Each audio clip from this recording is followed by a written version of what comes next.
एक बादशाह जंग हार गया। एक बादशाह जंग हार गया। मायूस होकर वो एक गार में जा छुपा। मायूस होकर वो एक गार में जा छुपा। वो अपनी हुकूमत दोबारा हासिल करने की फिक्र में था। वो अपनी हुकूमत दोबारा हासिल करने की फिक्र में था। अचानक बादशाह की नजर एक चींटी पर पड़ी। अचानक बादशाह की नजर एक चींटी पर पड़ी। वो अपने मुंह में एक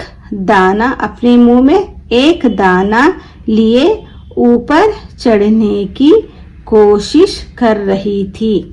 वो अपने मुंह में एक दाना लिए ऊपर चढ़ने की कोशिश कर रही थी। दाना भारी था। दाना क्या था? भारी था। चींटी कुछ ऊपर चढ़ती फिर गिर जाती। चींटी कुछ ऊपर चढ़ती फिर गिर जाती। ऐसा कई बार हुआ।